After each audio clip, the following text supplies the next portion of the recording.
لما إبراهيم عليه السلام رجع من بلاد كنعان علشان يزور ابنه إسماعيل عليه السلام وزوجته السيدة هاجر، ارتبط بابنه إسماعيل عليه السلام بشكل جميل جدا، لدرجة إنه حبه حب رب العزة غار من الحب ده.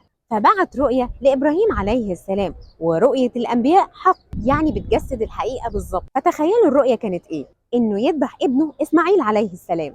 فقال له: إني أرى في المنام إني أذبحك فانظر ماذا ترى، يعني أنت شايف إيه؟ فإسماعيل عليه السلام قال لإبراهيم عليه السلام: يا أبتي افعل ما تؤمر ستجدني إن شاء الله من الصابرين. فإبراهيم عليه السلام جاب إسماعيل عليه السلام وخلاه يغتسل ويلبس أفضل ثيابه، وحطه على رجله وخلاه يبص في الأرض علشان ما يشوفش ابنه وهو بيذبحه فيصعب عليه وما ينفذش أمر رب العزة اللي أمره بيه.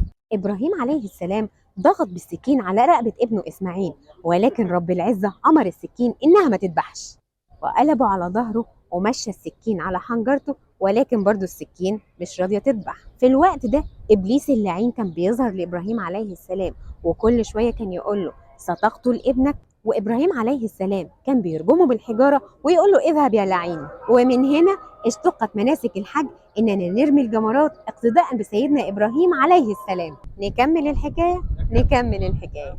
رب العزة في الوقت اللي كان فيه إبراهيم عليه السلام بيحاول يذبح ابنه إسماعيل عليه السلام تنفيذا لأوامر رب العزة، فأنزل كبش أبيض عظيم يرعى في الجنة علشان يفدي بيه إسماعيل عليه السلام. وبالفعل ذبحوا إبراهيم عليه السلام مكان سيدنا إسماعيل عليه السلام.